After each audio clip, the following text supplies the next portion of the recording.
Bismillahirrahmanirrahim. Welcome to Askaria Schools and Colleges. Assalamu alaikum. I hope that you all people are fine.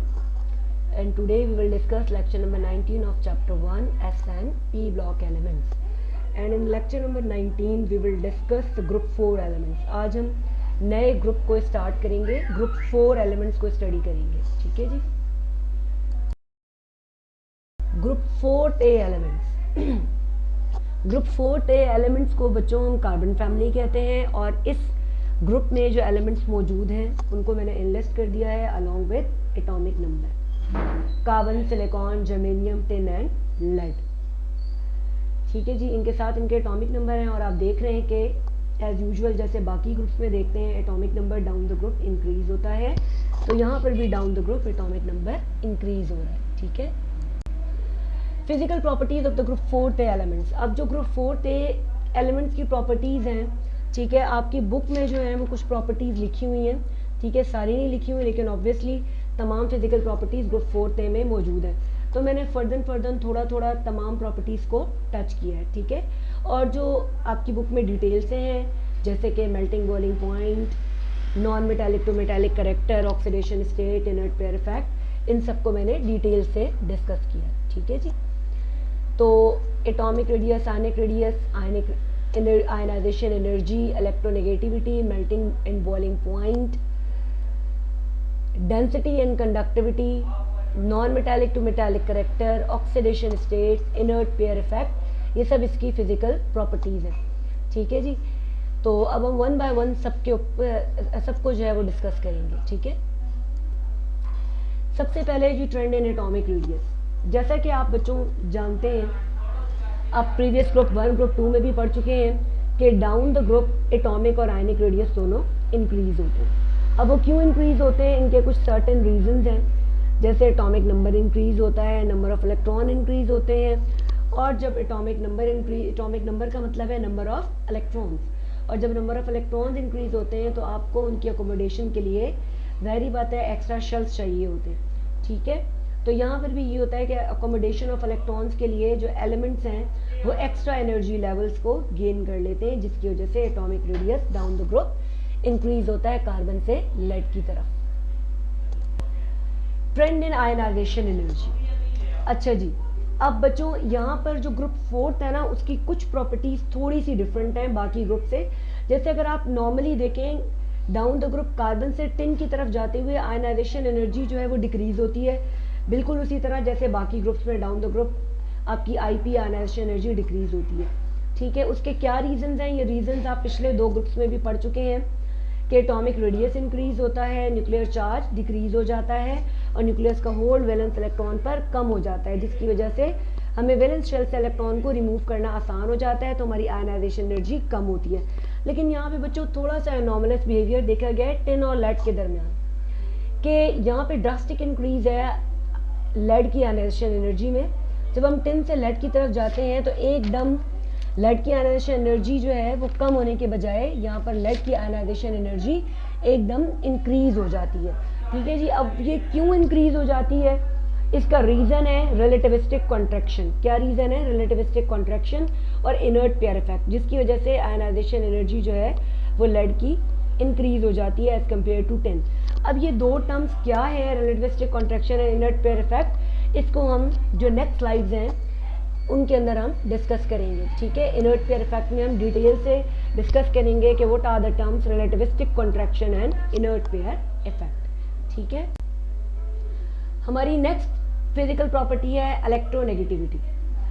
अब electronegativity की definition क्या है, अब इस वक्त ये टाइम नहीं है कि डेफिनेशन को डिस्कस किया जाए. आप पिछले 2 ग्रुप्स में और बार बार पीरियड्स के अंदर इलेक्ट्रोनेगेटिविटी की डेफिनेशन पढ़ चुके हैं. ठीक है जी. कि इलेक्ट्रोनेगेटिविटी क्या है. तो यहाँ पर जो इलेक्ट्रोनेगेटिविटी है वो ड्रामेटिकली जो है वो ड्रॉप होती है बिटवीन कार्बन एंड सिलिकॉन. ठीक है. और ये इलेक्ट्रोनेगेटिविटी क्यों डिक्रीज हो जाती है, शील्डिंग इफेक्ट की वजह से, क्योंकि नंबर ऑफ शेल्स जो हैं वो आपके इंक्रीज हो जाते हैं और इस तरह से आउटर बॉन्डिंग इलेक्ट्रॉन्स और न्यूक्लियस के दरमियान जो अट्रैक्शन है वो कम हो जाती है, जिसकी वजह से जो न्यूक्लियस की अट्रैक्शन है to attract a bonding pair of shared pair of electron वो कम हो जाती है, जिसकी वजह से हम कहते हैं कि इलेक्ट्रोनेगेटिविटी कम हो जाती है। ठीक है, तो उसके अलावा ये जो डिक्रीज़ है उसके बाद जो हम कहते हैं कि इलेक्ट्रोनेगेटिविटी हमारी डिक्रीज़ होती है कार्बन और सिलिकॉन के बाद, तो वो किस वजह से होती है? Due to ineffectiveness of d and f electrons in shielding. यानी जो उसके बाद जब आप बड़े एलिमेंट्स पे चले जाते हैं, जैसे कार्बन और सिलिकॉन के बाद जर्मेनियम, टिन और लेड में जो है वो डी ऑर्बिटॉल्स आ जाते हैं, तो यहाँ पर जो डी और एफ ऑर्बिटॉल्स के अंदर इलेक्ट्रॉन्स होते हैं वो उस तरह से प्रॉपरली शील्ड नहीं कर सकते। तो जब शील्डिंग कम होती है, ठीक है, तो जो इलेक्ट्रोनेगेटिविटी है उसके अंदर डिक्रीज आ जाता है। ठीक है,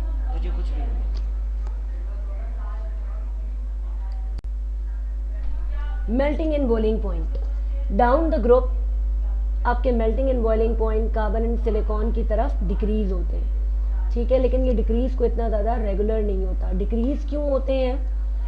तो आप सबको पता है कि melting and boiling point represent करता है इंटर एटॉमिक फोर्सेस को। तो डाउन द ग्रुप चूंकि इंटर एटॉमिक फोर्सेस जो है वो कम होती हैं, ठीक है,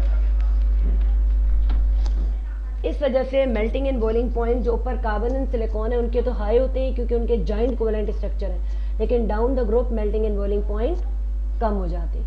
ठीक है जी, जबकि आप यहाँ पर भी आपको एक एनॉमलस बिहेवियर देखने को मिलेगा कि यहाँ पर जो लेड का मेल्टिंग बॉइलिंग पॉइंट है वो ज़्यादा होना चाहिए था टिन से, लेकिन यहाँ पर टिन का जो मेल्टिंग पॉइंट है वो लिखा है इन्होंने कि जो टिन का मेल्टिंग पॉइंट है वो कम है किससे?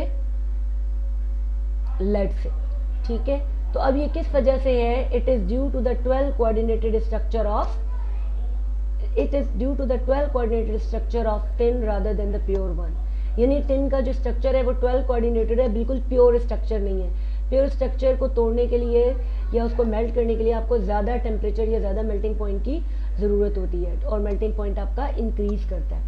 ठीक है, तो यहाँ पर जो आपके पास फिगर 13.27 है, यहाँ पर जो रेड वाले जो बॉक्सेस हैं वो मेल्टिंग पॉइंट को शो कर रहे हैं और पर्पल बॉक्सेस बॉइलिंग पॉइंट को शो कर रहे हैं। तो आप देख रहे हैं कि यहाँ पे टिन का मेल्टिंग पॉइंट जो है वो लेड से कम है। ठीक है, और जो टिन है, मैं आपको बताती चलूँ कि यहाँ पे टिन की जो है वो आपके पास दो एलोट्रॉप्स होते हैं। ग्रे टिन जिसका जो मेल्टिंग पॉइंट है वो होता है 505.08, सॉरी बॉइलिंग पॉइंट होता है, मेल्टिंग पॉइंट होता है 505.08 केल्विन। ठीक है, जबकि जो वाइट टिन है उसका मेल्टिंग पॉइंट होता है 231.97 डिग्री सेंटीग्रेड। तो यहाँ पे आप देख रहे हैं कि जो आपके पास वाइट मेटालिक टिन है उसमें मेटालिक बॉन्डिंग है और उसका जो मेल्टिंग पॉइंट है वो ग्रे टिन से कम है 231.97, इसी वजह से इसका मेल्टिंग पॉइंट लेड से कम है। ठीक है जी, और वाइट टिन जो है, वाइट मेटालिक टिन, उसको आप बीटा टिन भी कहते हैं और उसी का मेल्टिंग पॉइंट आपको यहाँ पर शो किया गया है फिगर के अंदर। ठीक है, नेक्स्ट हमारी फिजिकल प्रॉपर्टी है बच्चों डेंसिटी एंड कंडक्टिविटी। तो इन दोनों को मैं एक साथ इकट्ठे डिस्कस कर रही हूँ। डाउन द ग्रुप दोनों चीज़ें इंक्रीज होती हैं। ठीक है, और ये डाउन द ग्रुप दोनों चीज़ें क्यों इंक्रीज होती हैं कि दोनों चीज़ों के इंक्रीज होने की वजह से ये हमें पता चलता है कि मेटालिक करैक्टर जो है वो डाउन द ग्रुप इंक्रीज हो रहा है, तभी डेंसिटी भी इंक्रीज हो रही है और कंडक्टिविटी भी। आपको पता है कि मेटल जो है वो हैवी होता है, जैसे आप कार्बन से नीचे टिन और लेड की तरफ जाते हैं तो they are metal and they are high in density. ठीक है, और मेटल्स हैं, प्योरली मेटल्स हैं। ठीक है, क्योंकि नॉन मेटालिक करैक्टर शिफ्ट हो रहा है मेटल की तरफ, तो यहाँ पर मेटालिक करैक्टर भी डाउन द ग्रुप इंक्रीज होता है। Metallic and non metallic character, down the group atomic number increase होता है। ठीक है, और जो हमारा नॉन मेटालिक करैक्टर है वो मेटालिक करैक्टर की तरफ शिफ्ट करता है ग्रुप 4 में। जैसे कार्बन और सिलिकॉन को हमें कह रहे हैं कि दीज आर नॉन मेटल्स। ठीक है, लेकिन कार्बन तो प्योरली नॉन मेटल है, लेकिन सिलिकॉन बिल्कुल प्योरली नॉन मेटल नहीं है, बल्कि अगर हम कंडक्टिविटी के पॉइंट ऑफ व्यू से देखें तो जो सिलिकॉन है वो सेमी मेटल या मेटलॉइड है। ठीक है, जर्मेनियम जो है वो भी मेटलॉइड है, जबकि टिन और लेड जो है they are purely metals. It means के डाउन द ग्रुप, ठीक है, या लेफ्ट टू राइट की तरफ कार्बन से लेड की तरफ मेटालिक करैक्टर इंक्रीज हो रहा है।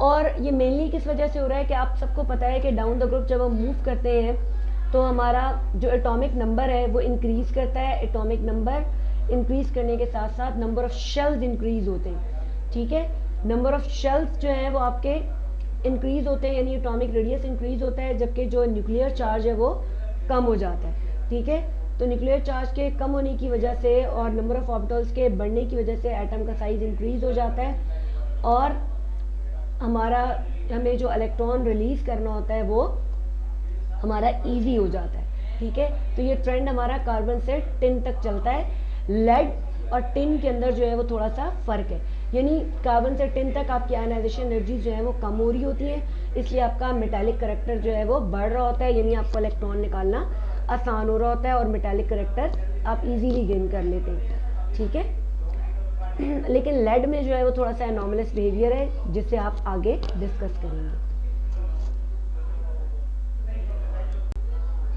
Oxidation states. अच्छा, अब ग्रुप 4 का ये स्पेशल फीचर है कि इसमें दो ऑक्सीडेशन स्टेट्स जो हैं वो एग्जिस्ट करती हैं। One is the +2 and other is the +4। ठीक है, तो ये एक टिपिकल फीचर है ग्रुप 4 ए एलिमेंट्स का। अब हमने देखना ये है कि +4 ऑक्सीडेशन स्टेट कब होती है और +2 ऑक्सीडेशन स्टेट कब होती है और ये स्टेट्स जो हैं वो कब कब स्टेबल होती है। तो बच्चों, +4 ऑक्सीडेशन स्टेट कब बनती है? +4 ऑक्सीडेशन स्टेट तब बनती है, आप सबको पता है कि ग्रुप 4 की जो कॉन्फ़िगरेशन है दैट इज NS2 NP2, यानी 4 इलेक्ट्रॉन है ग्रुप 4 के वैलेंस शेल में। तो बच्चों, जब P के भी दोनों इलेक्ट्रॉन और S के दोनों इलेक्ट्रॉन यानी चारों इलेक्ट्रॉन निकल जाते हैं, चारों इलेक्ट्रॉन निकल जाते हैं, तो हमारे पास +4 ऑक्सीडेशन स्टेट वाले एलिमेंट्स बनते हैं या आइंस बनते हैं। ठीक है, और हमारे पास ग्रुप के टॉप पर जो है वो +4 ऑक्सीडेशन स्टेट जो है वो मोर स्टेबल ऑक्सीडेशन स्टेट है, लेकिन जैसे जैसे आप डाउन द ग्रुप मूव करते हैं तो +4 की जो स्टेबिलिटी है वो कम होती जाती है और +2 ऑक्सीडेशन स्टेट की स्टेबिलिटी ग्रुप के बॉटम में इंक्रीज होती जाती है। अब ग्रुप 2 जो +2 ऑक्सीडेशन स्टेट कब बनती है? उस वक्त बच्चों जब NS2 NP2 में से सिर्फ P2 के इलेक्ट्रॉन्स, P के 2 इलेक्ट्रॉन्स रिलीज होते हैं और S के 2 इलेक्ट्रॉन्स रह जाते हैं, तो उस वक्त +2 आइंस हमारे पास बनते हैं या +2 ऑक्सीडेशन स्टेट बनती है। ठीक है, और जो +2 ऑक्सीडेशन स्टेट है वो वेरी वेरी स्टेबल है at the lower of the group 4। ठीक है, यानी कार्बन, सिलिकॉन, टिन और जर्मेनियम की जो +4 ऑक्सीडेशन स्टेट है वो बहुत ज़्यादा स्टेबल है, जबकि इनकी +2 ऑक्सीडेशन स्टेट अनस्टेबल है। जो लेड है, लेड के लिए +4 ऑक्सीडेशन स्टेट अनस्टेबल है, जबकि +2 ऑक्सीडेशन स्टेट बहुत ज़्यादा स्टेबल ऑक्सीडेशन स्टेट है। ट्रेंड इन आयनाइजेशन एनर्जी। अच्छा जी, अब बच्चों यहाँ पर जो ग्रुप 4 है ना उसकी कुछ प्रॉपर्टीज थोड़ी सी डिफरेंट हैं बाकी ग्रुप से। जैसे अगर आप नॉर्मली देखें डाउन द ग्रुप कार्बन से टिन की तरफ जाते हुए आयनाइजेशन एनर्जी जो है वो डिक्रीज होती है, बिल्कुल उसी तरह जैसे बाकी ग्रुप्स में डाउन द ग्रुप आपकी IP आयनाइजेशन एनर्जी डिक्रीज होती है। ठीक है, उसके क्या रीजंस हैं? ये रीजंस आप पिछले 2 ग्रुप्स में भी पढ़ चुके हैं कि एटॉमिक रेडियस इंक्रीज होता है, न्यूक्लियर चार्ज डिक्रीज हो जाता है और न्यूक्लियस का होल्ड वैलेंस इलेक्ट्रॉन पर कम हो जाता है, जिसकी वजह से हमें वैलेंस शेल से इलेक्ट्रॉन को रिमूव करना आसान हो जाता है, तो हमारी आयनाइजेशन एनर्जी कम होती है। लेकिन यहाँ पे बच्चों थोड़ा सा एनॉमलस बिहेवियर देखा गया है टिन और लेड के दरमियान, कि यहाँ पे ड्रास्टिक इंक्रीज है लेड की आयनाइजेशन एनर्जी में। जब हम टिन से लेड की तरफ जाते हैं तो एकदम लेड की आयनाइजेशन एनर्जी जो है वो कम होने के बजाय यहाँ पर लेड की आयनाइजेशन एनर्जी एकदम इंक्रीज हो जाती है। ठीक है जी, अब ये क्यों इंक्रीज हो जाती है? इसका रीज़न है रिलेटिविस्टिक कॉन्ट्रैक्शन। क्या रीज़न है? रिलेटिविस्टिक कॉन्ट्रैक्शन और इनर्ट पेयर इफेक्ट, जिसकी वजह से आयनाइजेशन एनर्जी जो है वो लेड की इंक्रीज हो जाती है एज कम्पेयर टू टिन। अब ये दो टर्म्स क्या है, रिलेटिविस्टिक कॉन्ट्रैक्शन और इनर्ट पेयर इफेक्ट, इसको हम जो नेक्स्ट स्लाइड्स हैं उनके अंदर हम डिस्कस करेंगे। ठीक है, इनर्ट पेयर इफेक्ट में हम डिटेल से डिस्कस करेंगे कि what are the terms relativistic contraction and inert pair effect. ठीक है।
इसी तरह अगर आप टिन की तरफ चलें तो टिन भी आपको पता है कि इसका +2 भी अनस्टेबल है, तो ये मौका मिलते ही फ़ौरन से ऑक्सीडाइज हो जाता है, 2 इलेक्ट्रॉन्स को रिलीज करके +4 टिन +4 कंपाउंड्स में ऑक्सीडाइज हो जाता है। तो ये खुद ऑक्सीडाइज होता है, तो बच्चों ये दूसरों को रिड्यूस करेगा, so it will be act as reducing agent. तो अगर टिन +2 कंपाउंड्स रिड्यूसिंग एजेंट हैं तो जो +4 कंपाउंड्स हैं वो ऑक्सीडाइजिंग एजेंट होंगे। टिन +2 आपको पता है लेस स्टेबल है, तो वो फ़ौरन से ऑक्सीडाइज हो गया +4 में, तो जो टिन +4 है इट इज मोर स्टेबल। ठीक है जी, आगे हम चलते हैं लेड की तरफ। लेड के जो +2 कंपाउंड्स हैं वो आपके पास लेड के जो +4 कंपाउंड्स हैं वो आपके पास लेस स्टेबल कंपाउंड्स हैं। कैसे हैं? लेस स्टेबल कंपाउंड्स हैं, ठीक है। और जो +4 वाले हैं वो जो +4 हैं वो लेस स्टेबल हैं और जो +2 कंपाउंड्स हैं वो मोर स्टेबल कंपाउंड्स हैं। तो आपको जहाँ कहीं भी लेड +4 कंपाउंड्स मिलेंगे वो ज़्यादा देर तक एग्जिस्ट नहीं कर सकते बिकॉज दे आर अनस्टेबल। वो फटाफट रिड्यूस होंगे, 2 इलेक्ट्रॉन जो है वो गेन करेंगे और गेन करके रिड्यूस होके +2 के अंदर रिड्यूस हो जाएंगे। ठीक है, तो अब जो +2 कंपाउंड्स हैं आपके, जो +4 कंपाउंड्स हैं वो आपके पास लेस स्टेबल है, ठीक है, लेस स्टेबल है, और जो +2 कंपाउंड्स हैं वो मोर स्टेबल है। ठीक है, ये लेस स्टेबल कंपाउंड्स हैं और ये रिड्यूस हो गए। तो लेस स्टेबल कंपाउंड यानी जो लेड +4 है वो रिड्यूस्ड हो रहा है +2 में, तो वो खुद रिड्यूस्ड हो रहा है, लिहाजा वो दूसरों को करेगा ऑक्सीडाइज। इस तरह से आपके पास जो लेड +4 के कंपाउंड हैं they are the good oxidising agent, और उसके अपोजिट जो +2 कंपाउंड्स हैं they are the good reducing agent. आपको मैंने पहले भी ट्रिक बताई है कि आपको पहले वाले जो कंपाउंड्स हैं उनके बारे में पता होना चाहिए, पहले कंपाउंड के बारे में कि वो ऑक्सीडाइज हो रहा है या रिड्यूस हो रहा है। जैसे लेड अगर रिड्यूस हो रहा है क्योंकि ये लेस स्टेबल था तो ये रिड्यूस हुआ फ़ौरन से और इसने +2 बना लिया। तो अगर ये खुद रिड्यूस हो रहा है तो obviously it will be oxidising agent, यानी दूसरों को ये ऑक्सीडाइज करेगा। तो जो अगला कंपाउंड है एरो के राइट साइड पर वो यकीनन रिड्यूसिंग एजेंट बनेगा। अगर आप ओवरऑल स्टेबिलिटी ऑर्डर देखें तो आपके पास स्टेबिलिटी ऑर्डर कुछ यूँ है कि जर्मेनियम +4 +2 से ज़्यादा स्टेबल है, इसी तरह टिन +4 +2 से ज़्यादा स्टेबल है, और जो लेड का +2 है वो ज़्यादा स्टेबल है +4 से। इसका मतलब ये है कि जहाँ कहीं जर्मेनियम और टिन +2 फॉर्म में होंगे वो फ़ौरन ऑक्सीडाइज हो जाएंगे +4 में, ठीक है। और जो लेड +2 है आपको जहाँ कहीं लेड +4 नज़र आएगा तो क्योंकि वो अनस्टेबल होगा तो वो फ़ौरन रिड्यूस हो जाएगा लेड +2 में, क्योंकि उसके +2 कंपाउंड ज़्यादा स्टेबल होते हैं। नेक्स्ट हम चलते हैं बच्चों नेगेटिव ऑक्सीडेशन स्टेट्स की तरफ। हमें पता है कि जो हमारे जो ग्रुप 4 एलिमेंट्स हैं वो बहुत ज़्यादा इलेक्ट्रोनेगेटिव एलिमेंट नहीं है, इनकी इलेक्ट्रोनेगेटिविटी लो है, लेकिन फिर भी इनके कुछ नेगेटिव कंपाउंड्स या नेगेटिव आइंस जो है वो पाए जाते हैं। जैसे कि कार्बन जो है वो 2 तरह के आइंस बनाता है, एक C-4 बनाता है, ठीक है जी, और दूसरा C2-2 बनाता है, यानी यहाँ पे 2 जो है वो सबस्क्रिप्ट में है और जो -2 है वो ऊपर सुपरस्क्रिप्ट में है। फॉर एग्जाम्पल B4C2 या Be2C। अगर यहाँ पे हम कटिंग करें तो 2 1s are 2 and 2 2s are 4, तो ये Be2C आ जाता है अगर आप इसकी कटिंग करें। यानी कार्बन के पास जो 2 है उसका टेबल आप पढ़ें ब्रिलियम पर, 2 1s are 2 2 2s are 4, तो ये Be2C आ जाता है। तो आप इसको B4C2 भी लिख सकते हैं, यानी कार्बन की वैलेंसी ब्रिलियम के नीचे 4 और ब्रिलियम की वैलेंसी कार्बन के नीचे 2, और आप इसकी कटिंग करके भी Be2C को सिंपलेस्ट फॉर्म यानी एम्पेरिकल फॉर्मूला इसका लिख सकते हैं। फिर है Al4C3 यानी कार्बन की वैलेंसी एल्युमिनियम के नीचे और एल्युमिनियम की वैलेंसी +3 कार्बन के नीचे, और इनकी कटिंग पॉसिबल नहीं है। इसी तरह से C2-2 जो है उसके अंदर जो कार्बन के कंपाउंड्स हैं वो है Na2C2, यानी कार्बन की -2 वैलेंसी सोडियम के नीचे, और सोडियम के क्योंकि 2 आइंस हैं तो एक सोडियम पे +1 चार्ज है, 2 सोडियम पर +2 चार्ज, तो सोडियम के जो 2 आइंस की +2 चार्ज है वो कार्बन के नीचे आ गया। इसी तरह कैल्शियम का जो +2 चार्ज है वो आपके पास कार्बन के नीचे आ गया, ठीक है जी, CaC2 कैल्शियम कार्बाइड आयन। तो इस तरह से ये इसके आइंस हैं। अच्छा, इसके बाद यहाँ पे आपके पास एक रूल है फुजॉन्स रूल। कौन सा रूल है? फुजॉन्स रूल। पोजॉन्स रूल ये है बच्चों कि कैटाइन का साइज जितना स्मॉल होगा, अब कैटाइन का साइज कब स्मॉल होगा, कैटाइन पर चार्ज जितना ज़्यादा होगा उतना कैटाइन का साइज स्मॉल होगा।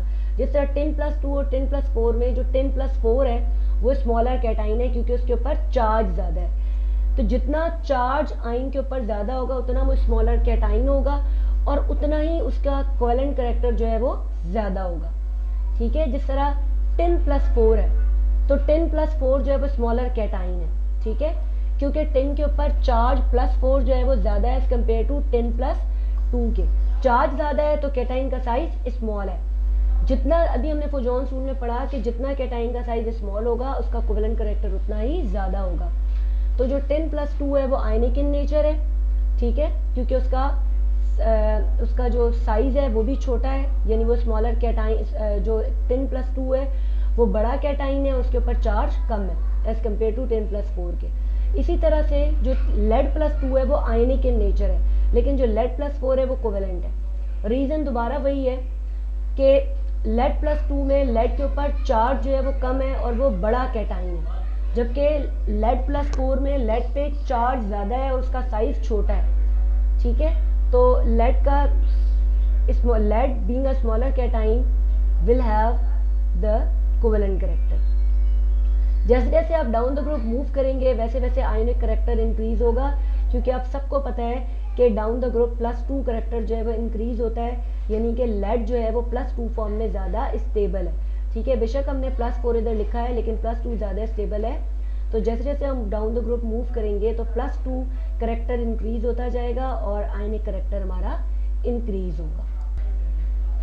जी, नेक्स्ट टॉपिक है हमारा most important topic, inert pair effect in the formation of ionic bond. Ionic bond की डेफिनेशन आप सब प्रीवियस स्लाइड में पढ़ चुके हैं। ठीक है जी, अगर हम ग्रुप 4 में चलें तो +2 आयंस जो है वो उस वक्त फॉर्म होते हैं जब हमारे सिर्फ p इलेक्ट्रॉन लॉस होते हैं, तो s2 इलेक्ट्रॉन्स जो है s2 पेयर वो पीछे अनयूज रहता है। ठीक है, जिसे हम कहते हैं इनर्ट पेयर, और वो इनर्ट पेयर इफेक्ट प्रोड्यूस करता है।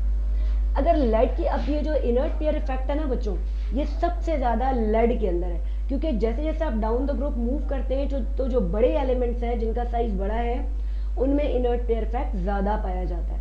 तो जब लेड अपने 2 इलेक्ट्रॉन 6p इलेक्ट्रॉन्स लॉस कर देता है और जो 6s इलेक्ट्रॉन्स हैं वो पीछे रह जाते हैं, उन्हें हम कहते हैं इनर्ट पेयर।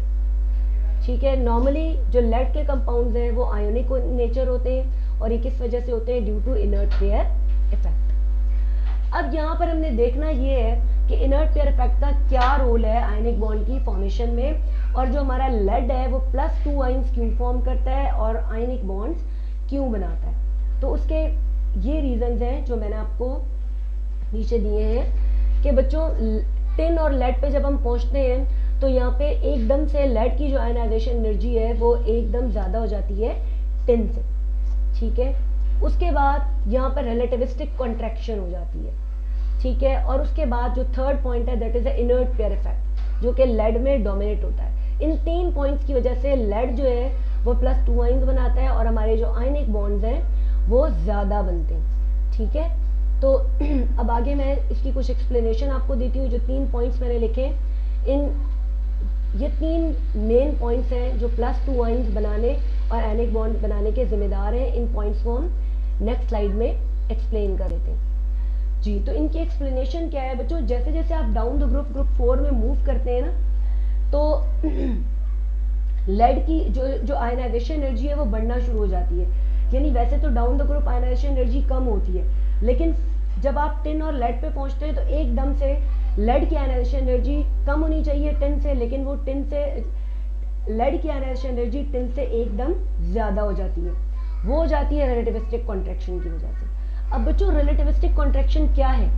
रिलेटिविस्टिक कॉन्ट्रैक्शन का मतलब है न्यूक्लियस की अट्रैक्शन NH2 इलेक्ट्रॉन्स की तरफ। तो बच्चों डाउन द ग्रुप जो एकदम से जो न्यूक्लियस की अट्रैक्शन है वो वैलेंस इलेक्ट्रॉन की तरफ, NH2 इलेक्ट्रॉन्स की तरफ बढ़ जाने के बजाय कम हो जाती है, कम हो जाने के बजाय एकदम ज़्यादा हो जाती है। ठीक है, यानी वो इलेक्ट्रॉन्स को, S2 इलेक्ट्रॉन्स को न्यूक्लियस अपनी तरफ फोर्सफुली अट्रैक्ट करता है, जिसकी वजह से S2 से इलेक्ट्रॉन्स को निकालना मुश्किल हो जाता है, यानी आयनाइजेशन एनर्जी जो है वो बढ़ जाती है। ठीक है, NH2 इलेक्ट्रॉन को रिमूव करना मुश्किल हो जाता है, आयनाइजेशन एनर्जी ज़्यादा चाहिए होती है NH2 इलेक्ट्रॉन्स को निकालने के लिए, और इस तरह से ये जो S2 इलेक्ट्रॉन है ये बाहर नहीं निकलते और एज एन इनर्ट पेयर अंदर ही मौजूद होते हैं। और ये जो इनर्ट पेयर है ये रिस्पॉन्सिबल होता है for the formation of ionic bond. ठीक है जी, तो लेड में से 6s2 इलेक्ट्रॉन्स को निकालना बहुत मुश्किल है as compare to 5s2 electron in tin. यानी टिन में से आप 5s2 इलेक्ट्रॉन्स को इजीली रिमूव कर सकते हैं, लेकिन 6s2 इलेक्ट्रॉन को आप लेड में से रिमूव नहीं कर सकते, वह एन इनर्ट पेयर रहता है। ठीक है जी, और एक और बात यहाँ पे ये है कि लेड इसलिए भी आपका लेड जो है वो +4 आयंस नहीं बनाता कि यहाँ पे जो एनर्जी रिलीज होती है during the formation of +4 ions, यानी +4 आयंस बनाने के लिए जो एनर्जी रिलीज होती है वो काफ़ी नहीं होती कॉम्पनसेट करने के लिए उस एनर्जी को जो कि बॉन्ड ब्रेक करने के लिए रिक्वायर्ड होती है। ऑब्वियसली बॉन्ड ब्रेक होगा तो आपका +4 आयन बनेगा ना। ठीक है, तो ये एनर्जी ना काफ़ी होती है। ठीक है, तो +4 आयन बनने के लिए ये ज़रूरी है कि आपकी रिलीज होने वाली एनर्जी जो है बॉन्ड फॉर्मेशन में रिलीज होने वाली एनर्जी ज़्यादा हो बॉन्ड ब्रेकिंग से। ठीक है, this is all about for today's lecture. ठीक है जी, उम्मीद करती हूँ कि आपको आज का लेक्चर समझ आया होगा। Thank you so much and अल्लाह हाफिज़।